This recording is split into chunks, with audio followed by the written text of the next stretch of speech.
Well, I mean, I'll start at the beginning. I'm I'm a native New Yorker.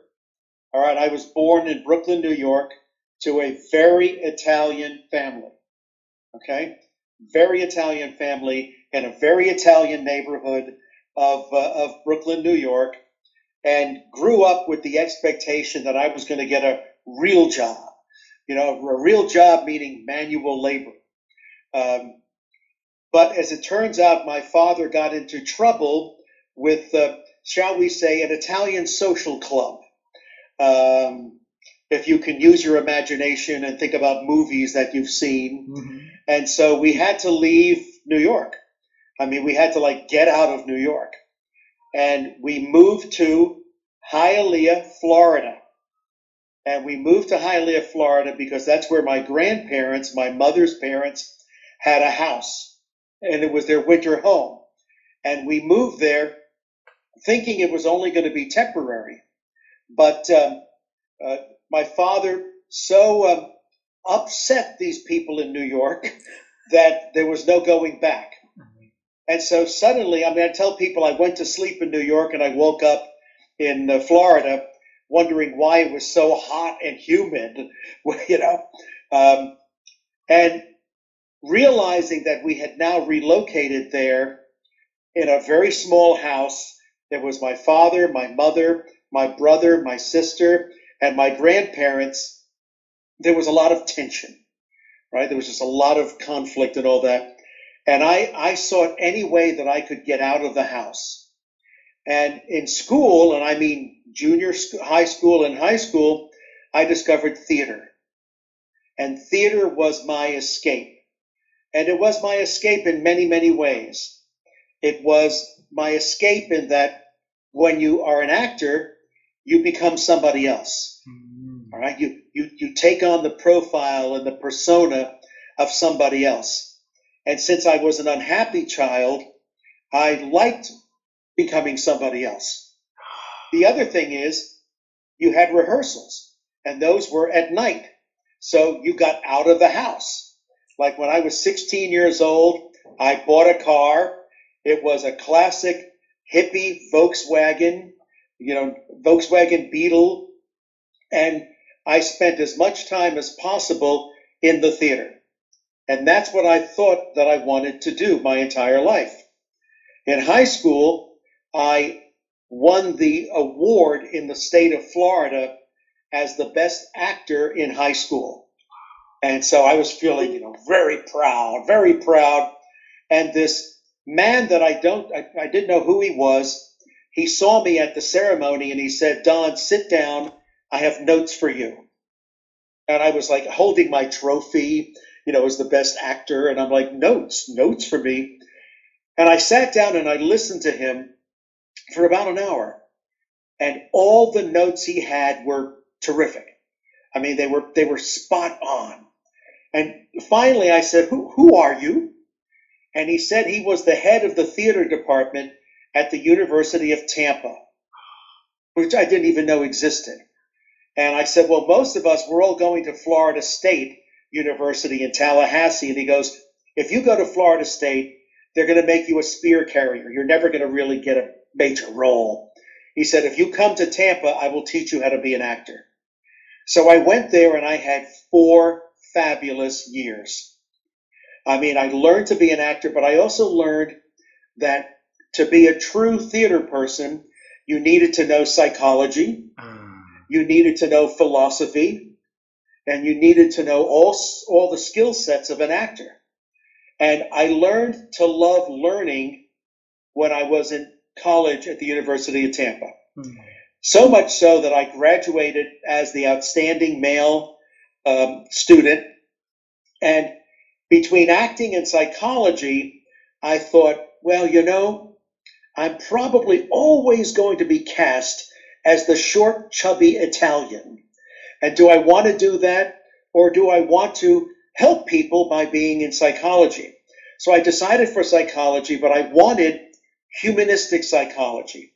I wanted psychology that was focused on people and helping people. And there was a program at Duquesne University in Pittsburgh that was in existential phenomenological psychology, which was my primary philosophy study. So I applied and I got in, and that's what had me move to Pittsburgh. So I did the master's at Duquesne, but the entire time, any chance I had, I would go see theater. All right. I would take we have what's called an incline. I'd hop a trolley car. I'd go see theater. And one day, in Pittsburgh, we have like a mountain in the city called Mount Washington with a big view of the city. And I was trying to date this ballerina, and I was talking with her, like unloading my soul. And I'm saying, here, I've got my master's in clinical psychology and all that, but I really feel this yearning to go to theater, go back to theater. And she says to me, well, why didn't you go to Carnegie Mellon? And I said to her, what is Carnegie Mellon? And she says, it's the oldest school of drama, one of the most famous, if not the most famous school of drama in the country. And I said, well, where is it? And she literally just pointed to this tall building that I could see on the horizon. And she's like, it's right over there. So I, like you, since I don't believe in coincidences, I was like, okay, I came to Pittsburgh ostensibly for psychology. I wanted to go to theater, and I discovered that the oldest, most famous school of drama is here. So I go over there, and I say to them, I'm interested in a PhD program. And they say to me, oh, we just got rid of our PhD program. And I was like heartbroken. It's like, you got rid of it? And they go, yeah, but some of our professors have gone over to the University of Pittsburgh, which is next door to Carnegie Mellon. So I went there, I knocked on the door, and I met this man whose name was Attilio Favorini, who was an Italian from Brooklyn. Okay? We hit it off. I got a scholarship and joined the PhD program there. I had 5 wonderful years. Wow. I worked with my mentor. His name was Leon Katz. We did something called the floating theater, and we would bring in, this is like 1977 to 81, we would bring in the craziest theater from New York, from anywhere, like the most bizarre, far-reaching, challenging theater. And it was an incredible education. But then, in 1981, I was finished with classes, and it was like, well, what am I going to do now? And a student of mine, a former student of mine, was at Carnegie Mellon and said, they're looking for an assistant to the head of the drama program. Now, the drama program, again, is the oldest school of drama in the country at Carnegie Mellon. And I thought, well, let me apply to that. I'll apply to that. And I asked my mentor, Leon Katz, to write me a letter. And Leon was a Jewish man from Brooklyn. And he wrote a letter to the head of the drama program at Carnegie Mellon, who was, you guessed it, a Jewish man from Brooklyn. So, so I show up at the meeting, at the interview, and he walks out and he looks at me and he goes, who are you? And I said, I'm Marinelli. I'm Leon's friend. And he goes, oh, come on in. So I sit down and he says, tell me your story. And I go, well, I was born in Midwood, which is a very Jewish neighborhood in Brooklyn. And then we moved to Bensonhurst, which is a very Italian neighborhood. And he looks at me and he goes, oh, my. He goes, I was born in Bensonhurst, and then we moved to Midwood. And I knew right then and there it was going to happen. So I became the assistant to the head of drama. But I was very good. All right, I was really good at what I did. So within a year, I became the assistant head. And then within 4 years, he left, and the new head of drama was a British woman, British, Royal Academy. She loved me. Then I became the associate head, and I had a great life. Okay, I mean, for 16 years, I was either the assistant or the associate head. of Carnegie Mellon drama. I would go to Hollywood for parties. I would go to New York for Broadway show openings. I mean, it was fabulous. But in the mid-1990s, we would travel the country auditioning young people, okay, who wanted to come to Carnegie Mellon. But I was sensing something very strange. And at one point, there were maybe 100 students waiting for auditions. And I thought, you know what? This is my chance to do a little bit of a little test. And I said to them, I want you to imagine that it's Friday night and money is no object. But how many of you on your own volition will go see live theater? And maybe 25% of the hands went up. And I'm thinking, you're applying for like the most famous drama program and you don't really like live theater. I said, how many of you will go to the movies? 50% of the hands went up. Then I said, how many of you would prefer to order a couple of Domino Supreme pizzas, get a case of beer, and sit at home playing video games? And every hand went up. Oh. So I knew. I came back to Pittsburgh. I called the faculty together and I said, look, everybody, we have either a tremendous opportunity or a tremendous threat. And they're like, what are you talking about? What are you talking about? And I said, well, the classy way of putting it is interactive digital media. And they looked through that and they went, you mean video games? And I said, yes, I mean video games. And they had a conniption. They were like, you got to be kidding. You mean like Mario? You mean like Donkey Kong? You mean like Sonic the Hedgehog? And I said to them, look, everybody, right now, this is the early stage of gaming. I mean, it's what we call 2D scrolling games, 8-bit, 16 bits. I said, but there's no doubt this is going to evolve into a major industry. And not only can we be the first ones there, but Carnegie Mellon School of Computer Science is considered the best in the country. We always fight with we fight with the Massachusetts Institute of Technology and Stanford University as to who's the best in computer science. But it was like, you got the oldest school of drama, you got the best school of computer science, we should be working together. But the faculty wanted nothing to do with it. So, you know what I did? I resigned. I resigned as the associate head of drama. I walked over to the School of Computer Science.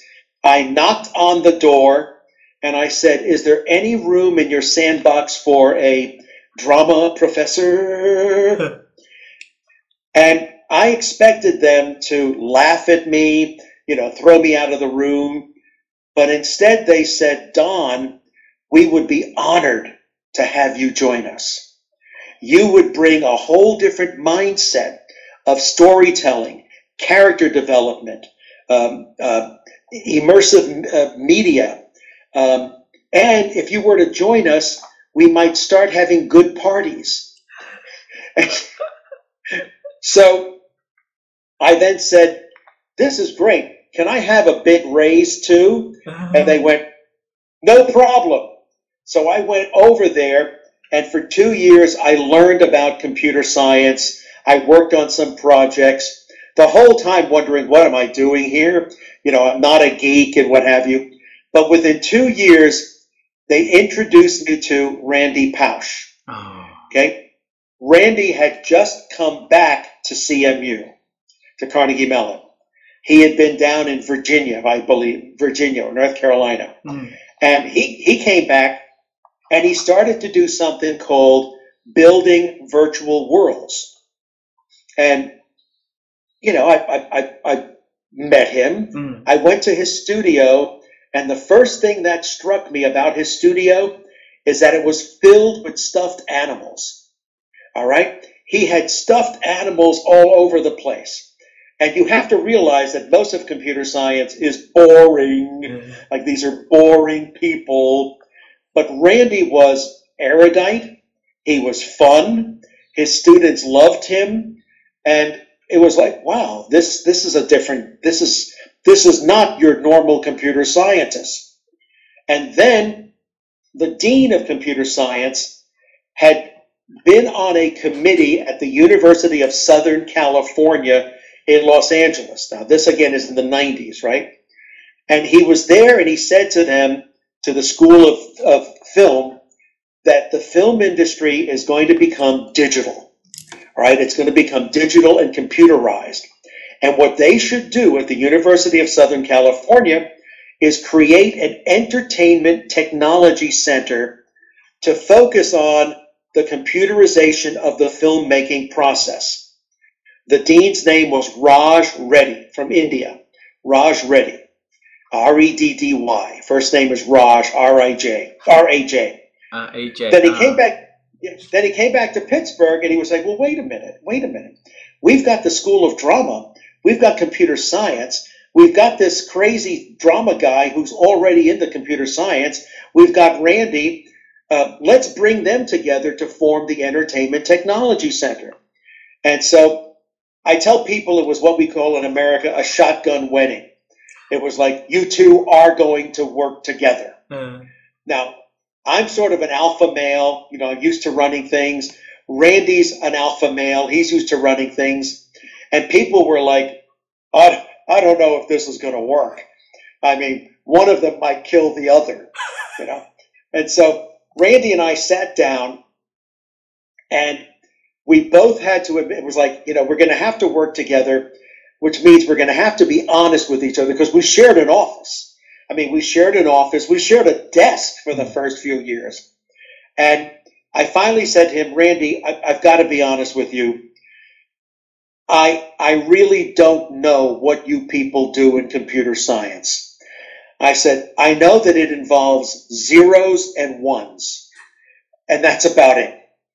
And then Randy looks at me and he goes, Don, I got to be honest with you. I don't really know what you theater people do, except it seems to involve a lot of hugging and kissing. He said, if you promise not to hug and kiss me, we should get along. And I was like, you have nothing to worry about. And so we spent 6 years educating each other. And I'll give you an example of that. We shared an office. The Entertainment Technology Center, half of our students were from computer science. The other half were from the arts, from music, drama, design, art, you name it, okay? And so a computer science student would walk in to see Randy and explain some things to him, and Randy would say something like, oh, you're going to be caught in an infinite loop. And then the kid would leave, and I would say to him, okay, what's an infinite loop? I said, I was on one in 1969 in Miami through marijuana. I mean, what's an infinite loop in computer science? He would explain it to me. Then a creative would come in and see me and tell me a story and all that. And I would say, the problem here is you're playing the subtext, okay? The kid would leave and Randy would go, okay, you criticized him by saying he's playing the subtext. What does that mean? And I would go, oh, when you're playing the subtext, that's what this means. So that went on for 6 years. Wow. And it was a great time. I mean, we were all about working for industry. So we worked for both for-profit companies like Disney Imagineering, like DreamWorks, like Electronic Arts, gaming companies galore and all that. And then we also worked for like children's museums or science centers or hospitals. And it was great until Randy's father was diagnosed with cancer, right? And Randy had, and a lot of this isn't even in the book, all right? It's not in his book. Randy had a fantastic relationship with his father. I did not. I was like jealous of it, right? So he had this fantastic relationship, and he said to me one day, I can't do this anymore, this being he and I running the ETC, because my father is dying and I want to be there for him. So he resigned and I took over. A year later, his father had died and Randy was diagnosed with pancreatic cancer. And thus began the whole last lecture and all that. And And then I ran the ETC from 2005, 2006 to 2012, and I made it global. And when I say global, what we had was so exciting that we had a visitor who was the governor of the state of South Australia. And he came and he said, we want this. So we set up ETC Australia in Adelaide. Then one day I got a call in my office from the front desk and they said, there's a delegation from Japan here. They want to see you. And I was like, okay, send them up. And it was a delegation from the city of Osaka. And they laid out this blueprint for ETC Osaka, Japan. And they're like, here's the building we'll give you. And I was like, okay, let's do that. And then I had a business partner in computer science who was from Korea. All right. And Korea became like my second home because we had what are called dual degree programs with Korea, with like 10 universities. And I was constantly going to Korea to give talks and all that. And Korea was paying to send their students to the ETC. Then I had a meeting with Electronic Arts in Silicon Valley. And it's a very funny story because we would send our students to California all the time to see these companies. And we were there with my students. Randy had already resigned, and like the head of Electronic Arts said to me, Don, I've got to tell you something that's really going to upset you. And I said, oh, great.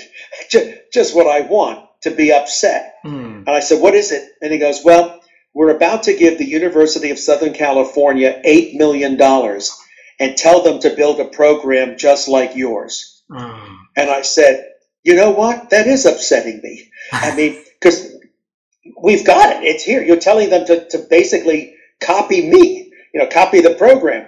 And they said, well, the thing is, we want to sit down with George Lucas. We want to sit down with Steven Spielberg. They're on the board. We're basically buying a seat. Okay? And I said, so what are you going to give me? And they said, nothing. And I said, oh, no. I'm an Italian from Brooklyn. I got to get something. And they go, well, what do you want? So I looked around and I said, how about a wing of your headquarters so I can create ETC Silicon Valley? And they were like, okay.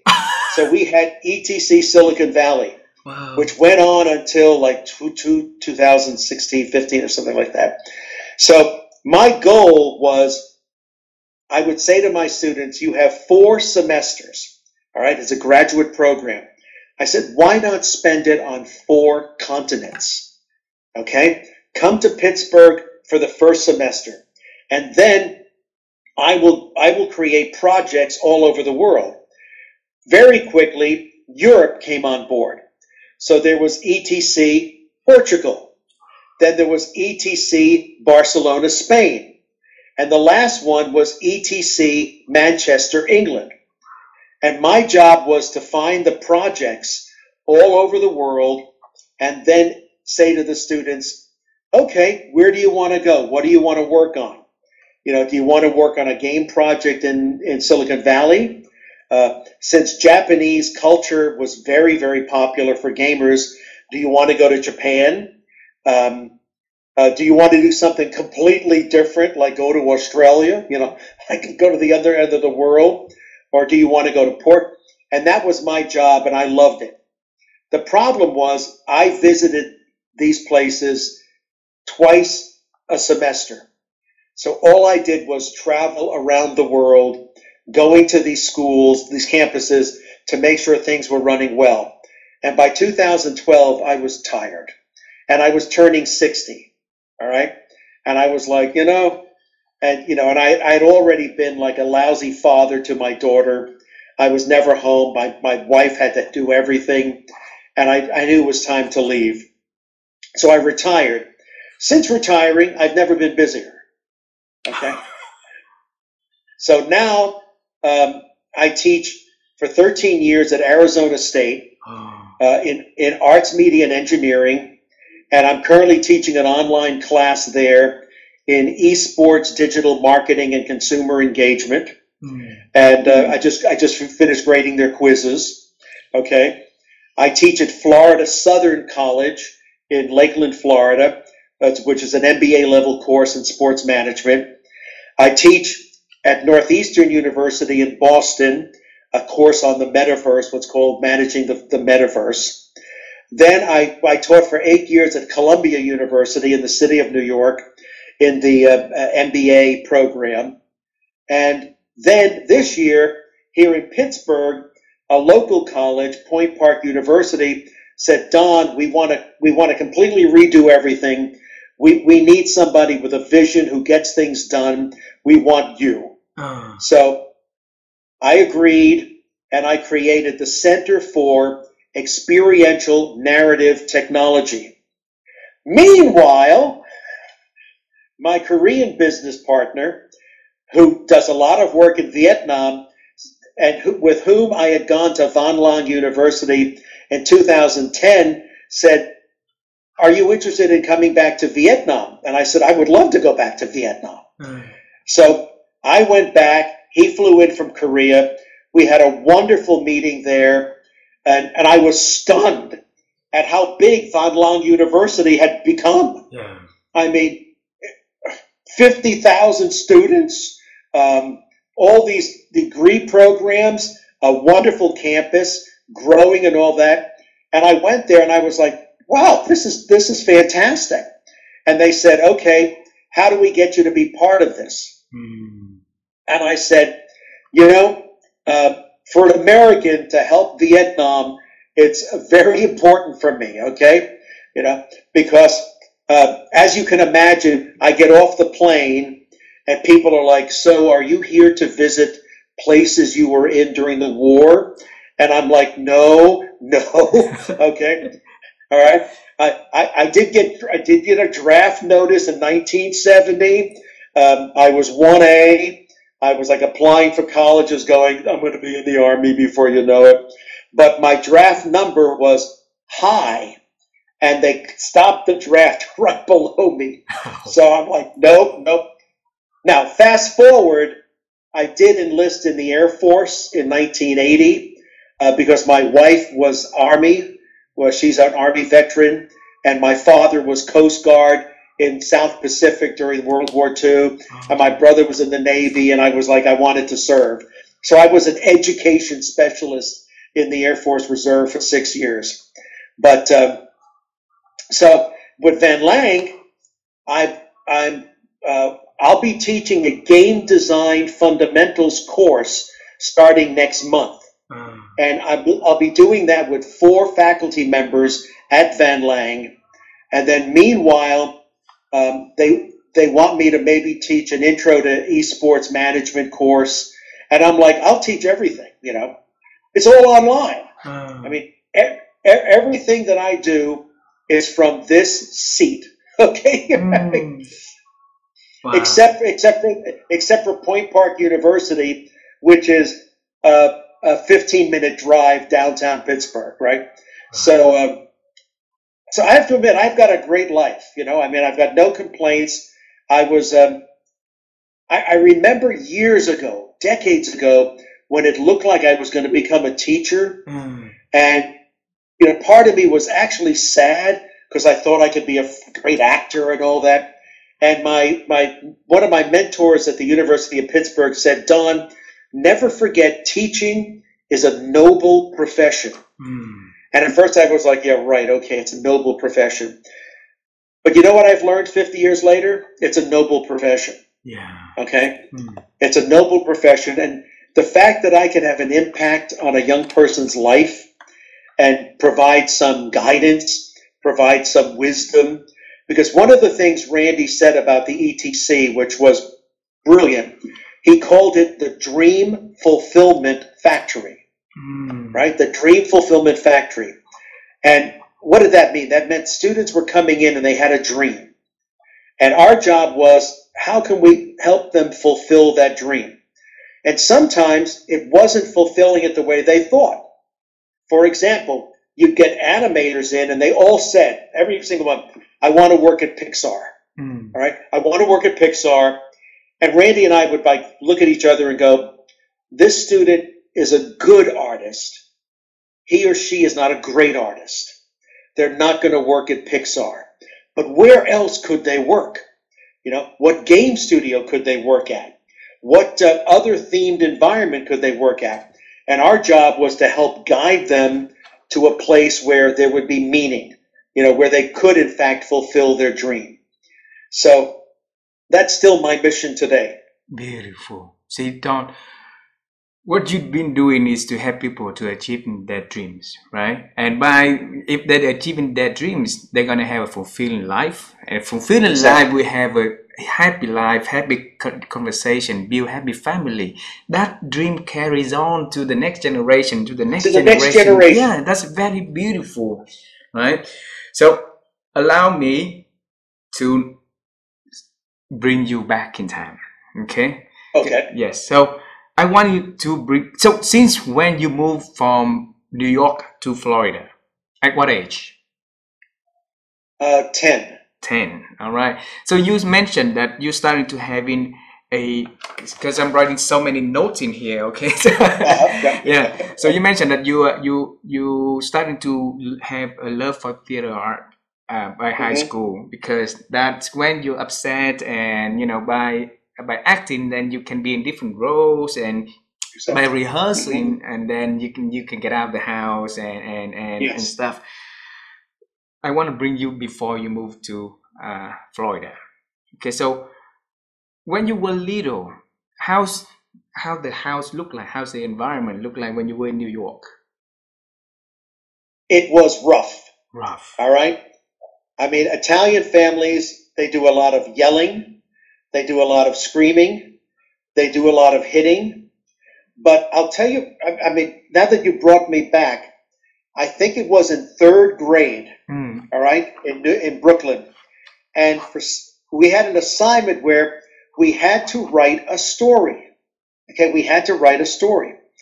And 3rd grade, I don't know, how old was I? I mean, so I wrote a story based upon my family activities. So it was a gangster story. It was like the mafia, okay? So I wrote it, and when we went to school, they asked us to read it aloud. I stand up in front of the class and read it. And so I read it.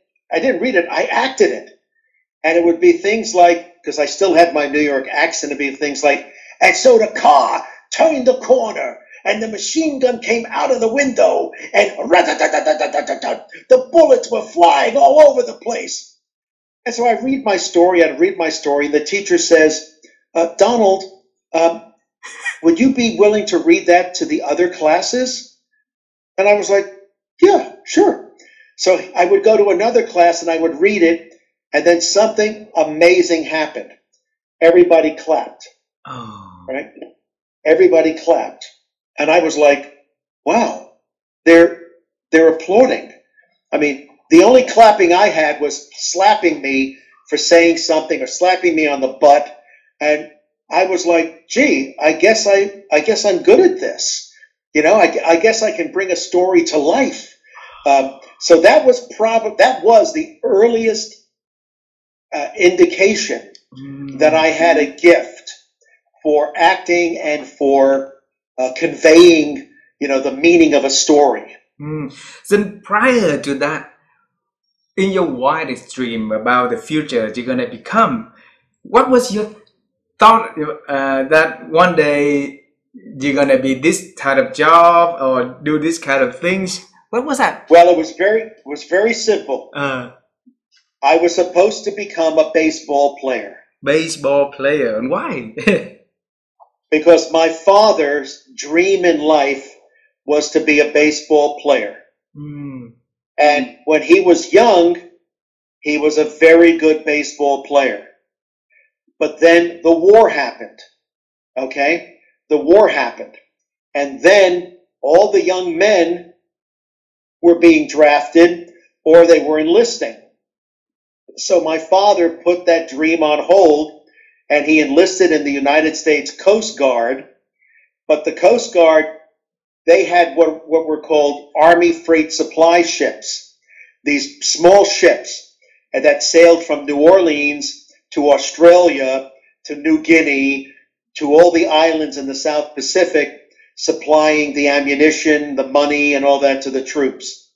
So when he got back after the war, he went back to baseball, and he was invited.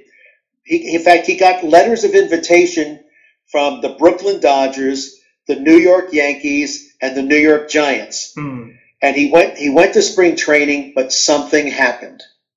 He basically flunked out. Something happened.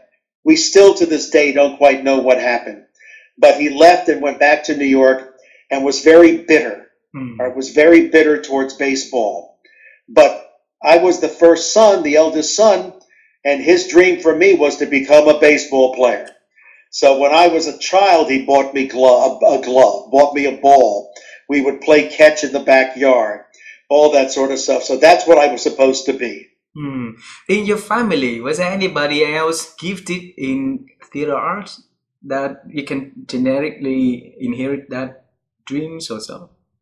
Interestingly enough, I had a great uncle who I never met. All right. I had a great uncle who I never met.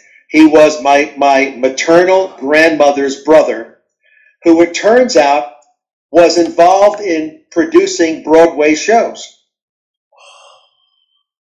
But I didn't know this. I mean, he died when I was like 10 years old. Okay. I never met him. And it turns out, to be honest with you, he was homosexual. And so in my family, that was like, oh my God, I mean, that was a shame and embarrassment. But after he died, I had to go through his papers, and all I found were scripts. All I found was correspondence that he had communicated with producers and all this. And it was like, well, you know what? There is a theatrical gene somewhere here. All right. Wow. Now that did not go over with my father, because he knew that my uncle was gay. All right. And his concern was that, my God, if I'm going into the theater, my son is gay. And I was like, Dad, you have nothing to worry about. I love women. Okay. I love women. In fact, part of the reason I got involved in theater was because in the late 1960s, those were some of the loosest women, okay? I mean, they were, it was hippiedom. So, so there was some theatrical involvement there.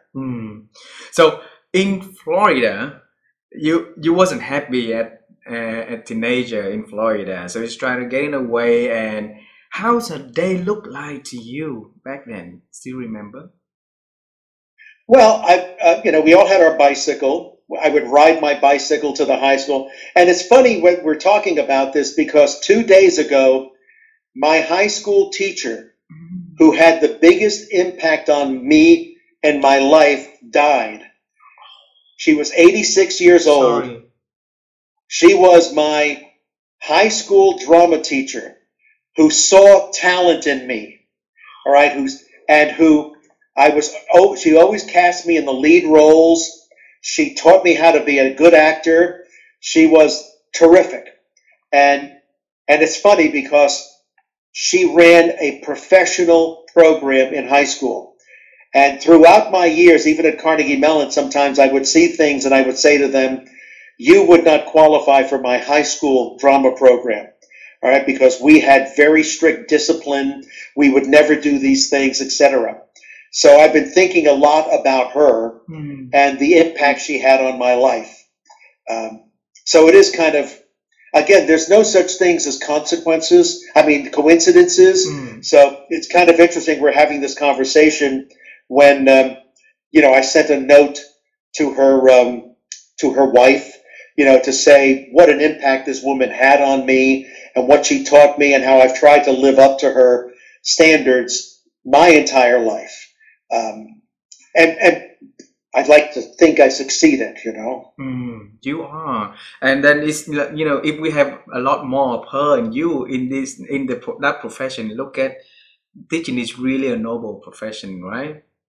It is. It is. And that's why when I see teachers who have kind of like given up or who are just, coasting, doing the same thing over and over again, I can't do it. And it's funny because even though my classes are online, I redo the subject matter every semester because things have changed.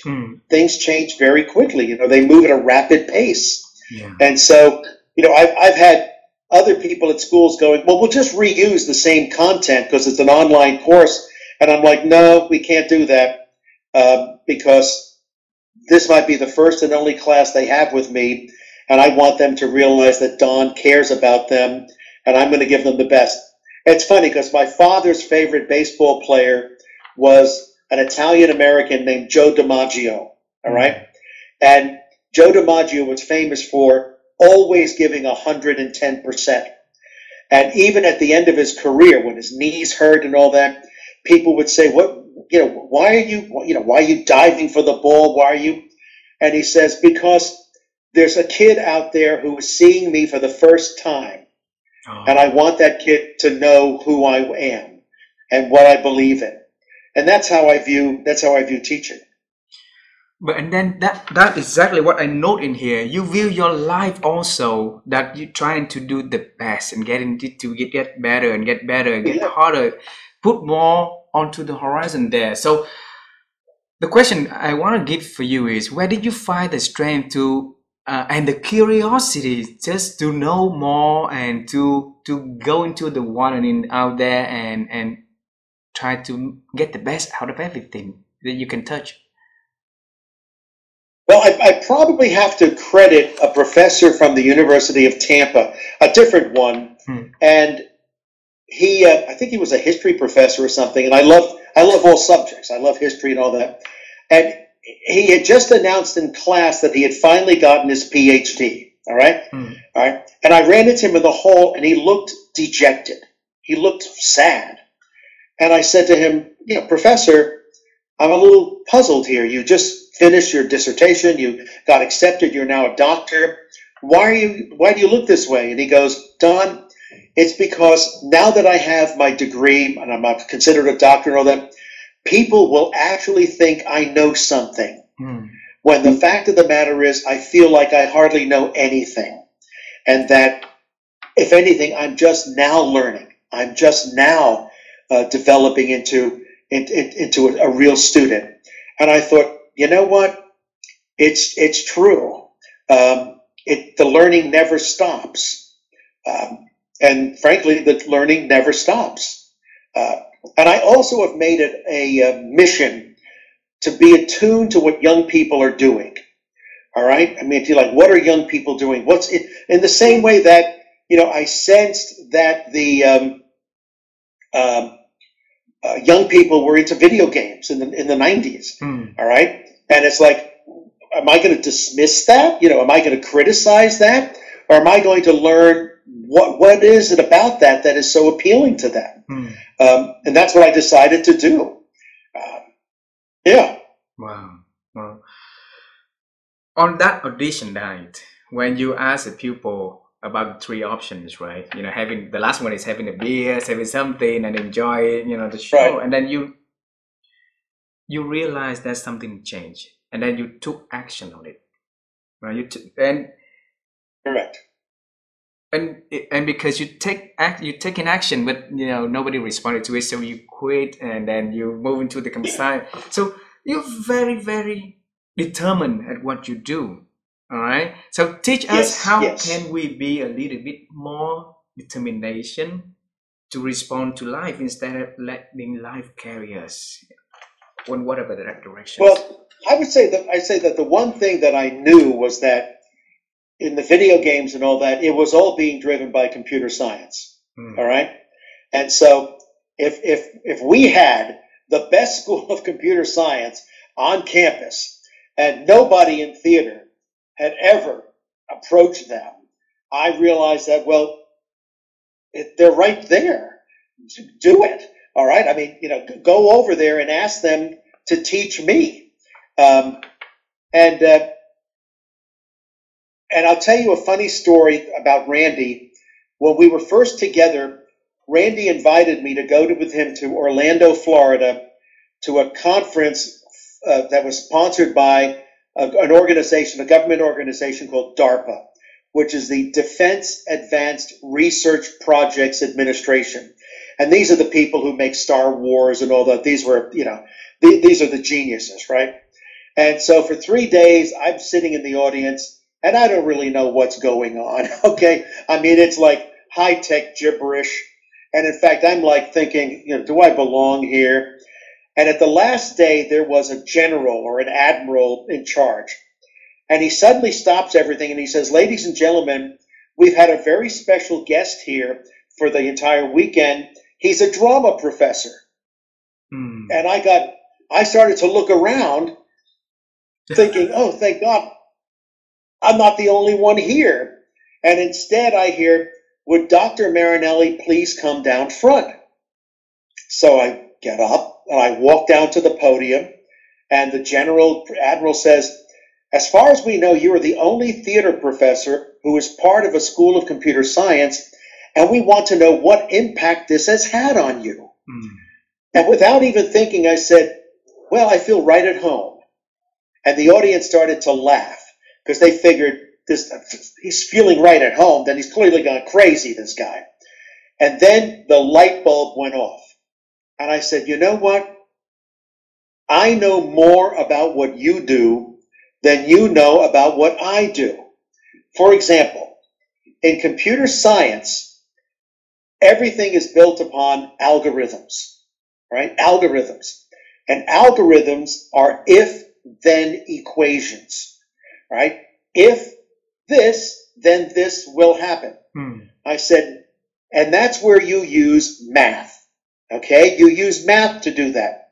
Now, in theater, we're doing something very similar. We're dealing with if-then equations. And I said, I'll give you an example. If I'm directing a play, I might say to the actor, I want you to come up from up left stage. Up left stage is a weak stage position. But I want you to cross saying those lines slowly until you get to center stage. Then I want you to stop. Then I want you to look out over the audience to a spot above them in the back wall. Then I want you to cross, in other words, move very quickly down right to the down right position on stage and say those lines. Because if you do that, then the audience will think the butler is the murderer. I said it's an if-then equation. The difference is it's not an algorithm, because what we're dealing with in theater is human psychology. And human psychology is can be a little crazy. Instead, it's what we call a heuristic. In other words, it's very likely that that's what they will believe. I said, so essentially, you geeks and we dramats are kind of doing the same thing for the same purpose, but using different language to achieve it. And everybody was like, now I get it. Now I get why you feel right at home. Wow. Wow. I want to bring you to the moment that you realize that Randy was sick. Okay, so he probably, with you, he said that you are best friend of him. So when your best friend got sick, it's impacting on you also. So, right? So how did you feel back then when you heard the news? Well, I can tell you that I think he felt very hurt that I didn't do the last lecture with him. But you have to realize the last lecture is a long-standing tradition at Carnegie Mellon. I did a last lecture like 20 years before him, okay? Last lectures were done all over. And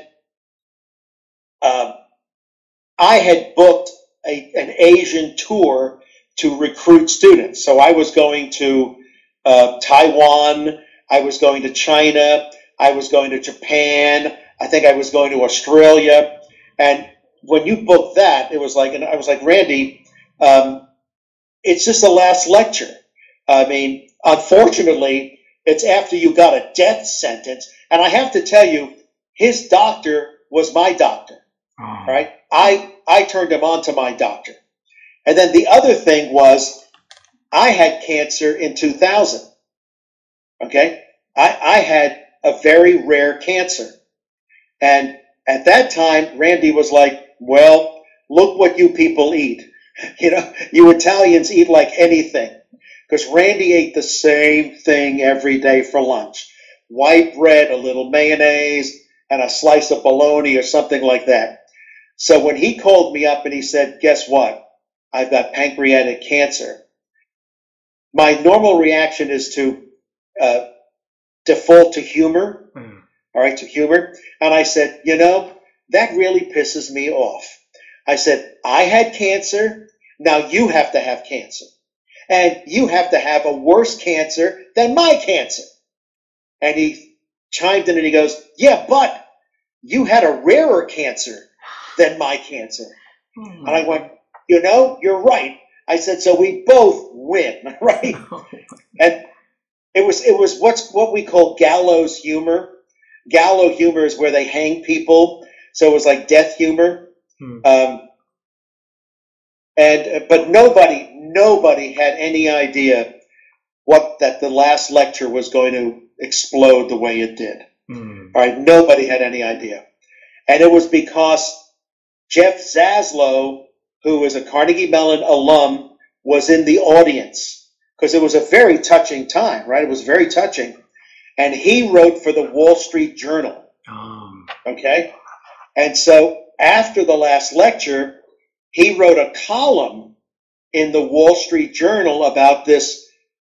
You know, you couldn't make this up. A professor who's told he's got a death sentence in pancreatic cancer being asked to deliver the last lecture like the day afterwards. And then that got picked up and it went viral. All right. And it just took off. It took off. And all of us were like, huh? Like, what's happening? Because the letters started to come in. I would get inundated with letters from people with cures. You know, it's like, here's the cure for pancreatic cancer. Tell them to take this. Or here's the prayer for pancreatic cancer. And meanwhile, Randy was like, leave me alone. Okay? All right, leave me alone. He's like, every crazy person who's got the cure for pancreatic cancer is going to come out of the woodwork. And I'm like getting these letters going, well, what do you want me to do with them? You know, I mean, I don't want to like burn them or anything. But he was like, don't send them to me anymore because it's too much. But he was a gallant man. He was very, very gallant. Now, one of the strange things was years later, you know what the TED Talks are? Yes. TED Talks, you know what TED Talks are? TED Talk franchise. And then there was TED Talk Fill in the City. And so there was TED Talk Detroit. And I was invited to come there, but I was invited to come to talk about a topic that I'm very wise about, which is Italian futurism. But Jeff Zaslow was on the same agenda to talk about the last lecture. And so I'm sitting in the audience in the front row, and Jeff Zaslow gets up and he's like, well, ladies and gentlemen, I'm here to talk to you about Randy Pausch, the last lecture. But I have to be honest with you, sitting in the front row is his partner. I mean, that's Don Marinelli, who was the tornado that Randy talks about in the last lecture. So, you know, Don, kind of like, forgive me, you know, but I'm going to talk about what you lived through. And I was like, hey, go right ahead, you know. Now, here's where it gets weird. Shortly thereafter, Jeff was driving. He drove up to northern Michigan because he was what's called a ghost writer. All right. In other words, he would write the books for people, and usually he was anonymous. But for the last lecture, he got credit. Then there was a plane accident in New York City where a U.S. airplane landed in the Hudson River. It became very, very famous. Yes. And the captain was named Sully. Sully, all right. It became a movie and all that. Jeff Zaslow wrote the book for Sully, okay? And Jeff had then was writing a book on bridal stores that cater to brides' weddings and all that. And he was driving back from northern Michigan in a snow squall. His car skidded out of control. He hit a semi-trailer and was killed instantly. Oh. So it was like, my God, Randy, last lecture, is no longer with us. Jeff Zaslow, who wrote the book, is not with us. And do you have my book about the last lecture? Yes. Yeah, the Comet and the Tornado? Yes. Okay. So then I was approached to write it. Because Jeff, when he was writing the book, he would always call me and he'd go, Don, did you and Randy ever talk about this? And I would go, well, I tried. Or he goes, well, it's not in the book. And I go, well, it's a good story. I'll put it in my book. So, my book became the book of the month for Barnes and Noble in April of 2010. Yeah. So that's my story. Wow. It's a beautiful story. So far, I know that we asked for an hour, but the story is so beautiful. Is that okay? We'll extend a little bit more to talk. Sure, a little bit more. Yes. I want to bring you to the moment that you lead in ETC and bring it globally. Okay? Mm-hmm. So you brought it to Australia, you brought it to Barcelona, you brought it to Portugal, you brought it to Osaka, Japan, you brought it to Silicon Valley, brought it to Korea, and make it global present. So how do you feel to put something that you and Randy put together and now making it global? Well, it meant a lot to me because I'm pretty much a global citizen. I'm a loyal American. Don't get me wrong. All right. I'm a loyal American, but America is a pretty insular country. We've been told so long we're like the best, the greatest, the blah, blah, blah, blah, blah, blah. And I'm like, but that's so narrow-minded because you don't see the beauty of the world. You don't see the wonder of the world. Australia it's an incredible country. It's a continent, for God's sakes. 3/4 of the country is desert. Japan was the enemy. Okay. It was the enemy. And one of the things that struck me was I had some rich people that sponsored the ETC, one of whom was a World War II veteran, fought on Iwo Jima, okay? And he had no animosity towards the Japanese, all right? And he came with me to meet the mayor of Osaka and sit on a panel to discuss new technologies and all that. Because his belief was, you know what, they were doing what they were told by their government, and I was doing what I was told by my government. It was hell, it was wrong, but let's make up for it. Yeah. Now Japan's an able, right? Look what Japan did to Vietnam, all right? It's like, China was an ally, and now it's like, what the hell? We got China problems now? What's going on here? And some of the best food I've ever had is in Barcelona, Spain. Okay, the best octopus I've ever eaten is in Portugal. All right, and in England, the project that the kids worked on was with Sir Peter Maxwell Davies, who was master of the Queen's music. All right, and it's like, oh my God, this is like a Harry Potter novel, the master of the Queen's music, I met Prince Philip. Oh. Okay, I was invited back over to Manchester for the royal opening of the school and of BBC, and it's like I'm sitting there chatting with Prince Philip, and all I'm thinking is an Italian kid from Brooklyn, New York, all right, who failed as a baseball player, and whose family was, run out of New York because of mafia stuff. and here I am chatting with the Queen's husband. What a world, what a strange world this is, and how thankful I am for all that's occurred. So I'm a big globalist, right? Which is why Van Lang University is creating a center just like the center I am creating in Pittsburgh. And the goal ultimately is for Van Lang students to come over to Pittsburgh, for Pittsburgh students to go over to Van Lang, and until that happens, that we're going to share online the games, the work that the students are doing, both places, so that we can share and learn from each other. Beautiful, beautiful. So, few last questions. By 2012, after broad ETC Global, it's not easy to let go of your baby child, right? So you must be sitting there somewhere, and before you make that resignation to yourself to that role again. So how did you feel to step down and move into the next?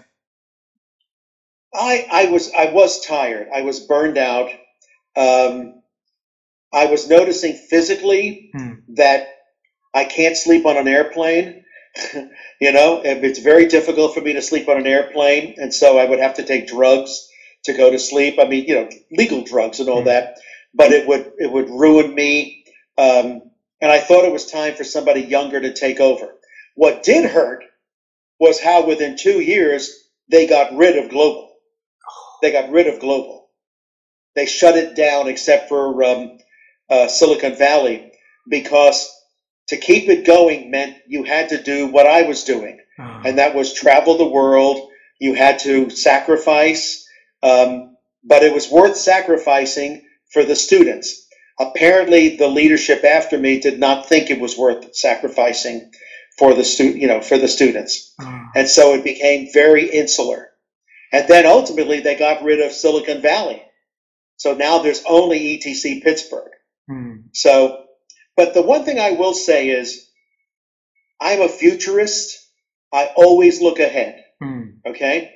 I always look ahead. For example, Carnegie Mellon drama was my life for 16 years. But I left there, and I wish them the best. Go forth. Things are going to change. They're going to evolve. I even tell my wife, when I die, I'm not going to haunt you. Okay? I'm not going to be a ghost. I'm going to the light. I want to go to the next world and say, okay, how did I do that role of Don Marinelli? Was I a good actor? Do I get an award, or do I have to come back? Please, I don't want to go back. I just want to be on the heavenly baseball team finally. Okay. How old is your daughter now? I'm sorry? How old is you said earlier, you left my daughter's 37. She's 37 years old. All right. And I have a 6-year-old granddaughter and a 3-year-old grandson. But they live in Chicago. They live in Chicago. And I live in Pittsburgh. And even there, they are developing their own life. Okay? They don't phone that much. They don't do FaceTime that much because they're busy. And the one good thing is my granddaughter is in first grade at the Lycée Français de Chicago. So she's in a French immersion school. So at least my daughter, who is also a globalist, my daughter is like, this kid's going to learn a foreign language. And in fact, when they go on vacation, they go to Denmark, they go to Ireland, and I'm like, you're traipsing to Europe with a 6-year-old and a 3-year-old, and it's like, yeah, because I want them to, because look at the impact it had on me. Because my daughter went with me to all these places. Beautiful. All right, she went to Australia, she went to Japan, she went to England with me. So she traveled with me all the time. So how have you been? How do you feel over the past 12 years, since 2012 until now? How the journey to you? It's been rewarding because of the number of people that have reached out to me and said, Don, you have knowledge and wisdom and experience, and we want some of that. Okay, and so it's been very rewarding in that regard that that people value me and that I have value to the students and all that. So. I mean, I also tell them that, if my daughter ever moved back to Pittsburgh with the kids, I probably would step down from a lot of what I'm doing so I could be a full-time grandpa. But then again, looking at these kids, that ain't going to happen. That's not going to happen. So I'll keep working. And the other good thing is I continue to travel. Like on Saturday, my wife and I are going to fly to New Orleans and take a Mississippi River cruise.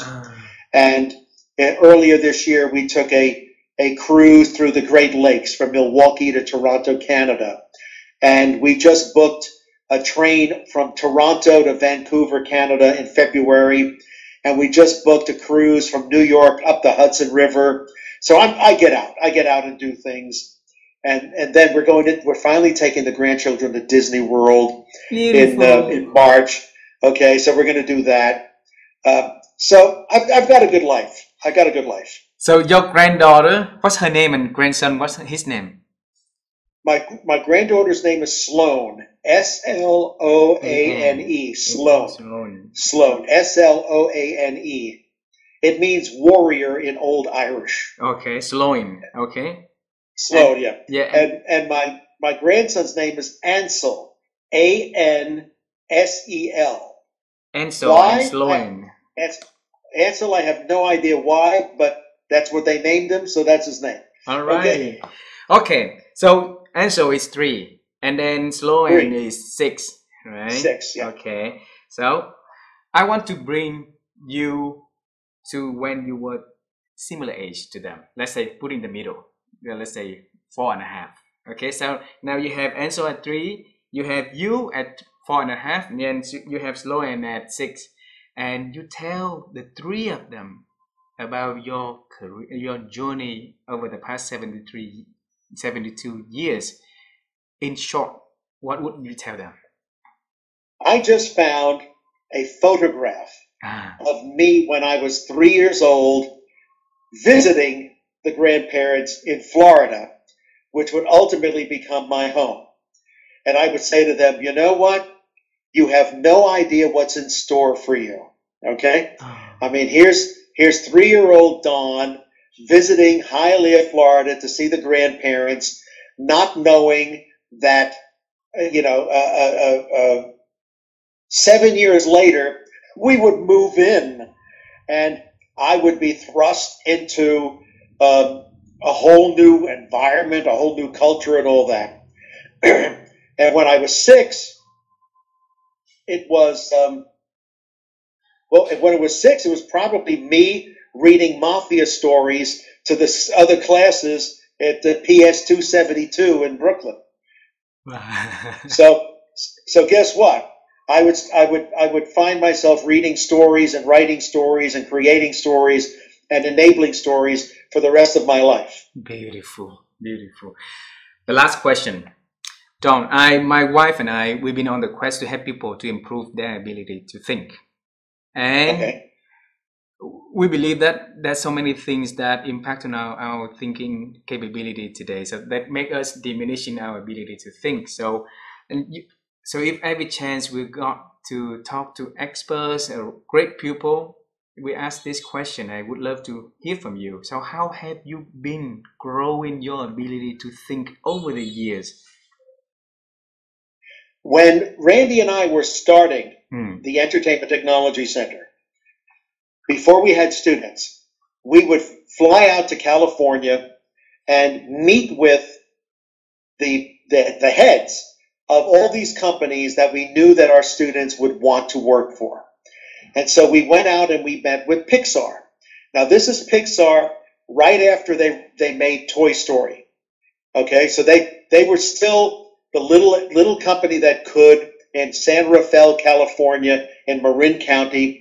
And Randy and I were like taking bets because we were going to ask them being John Lasseter, the Chief Creative Officer of Pixar, and Ed Catmull, the Chief Technology Officer, if there is only one class that they would want every Pixar employee to have taken, what would that be? And so in the hotel, Randy and I are like, oh, they're going to want C++ programming. No, they're going to want C# programming. No, they're going to want this. We go meet in the meeting. We ask that question. And Ed Catmull, the Chief Technology Officer, says, improvisational acting. And I'm like, huh? Because I had suggested improvisational acting back in Pittsburgh before the trip, because I viewed it as the only living example of non-linear storytelling, which is what it is, because you don't know what's going to happen, but you've got to be on your toes for when the ideas come, when the actor says something. And I said to Ed Catmull, wow, why do you say that? And he says, because it's the best team building exercise. It's team building because in improvisational acting, it only works if your response to everything is yes and. Yes and. So I might start off saying, okay, it's a domestic story, and we're all in the kitchen, and I'm going to be mother, and you're going to be the father. And then all of a sudden the father says, well, I've got something to be honest with you. I'm actually an alien from outer space. You don't sit there going, well, that's stupid. That's stupid. Instead, you've got to go, okay, didn't see that coming. All right, let me build upon that. Uh-huh. And so I've always made it a point to willfully engage in something I don't know, but which is popular among a particular demographic, like young people. Esports was that, okay? Esports. I didn't know what the hell esports was until, like, in Korea, they have what are called PC bong, and bong is Korean word meaning room, so PC room, and you go in there and they're playing video games. It's like, okay, all right. But it was from there that they started to do esports. And it was like, wow, what is this thing? Called esports. And I started to hang out with them, knowing that I don't play those games. My fingers ain't going to do what you can do. But clearly you're fascinated by this. Clearly you're immersed in this. So why? What's the appeal? And that's how I learn. I listen to them. I ask questions. And the funny thing is, I'm now considered an expert on the esports industry. I don't play the games, but I can tell you where the money is. I can tell you what are the up-and-coming games. I can tell you what the teams are. I can tell you the best tournaments and all that. So, and all of that is by approaching people that know more than I do, saying, teach me or let me learn from you. Oh my God, beautiful. Donald, thanks a lot for spending your evening joining and sharing your amazing stories. And I really look forward to the spring to come, so that we can sit together, have a cup of coffee, have some food, and enjoy the conversation in person. That would be wonderful. I consider it's going to happen, okay? It will happen. I look forward to it too. All right, my friend. Thank you so much for reaching out to me. Thank you very much for spending time with us. Have a wonderful evening. Okay? Okay, you too. Bye now.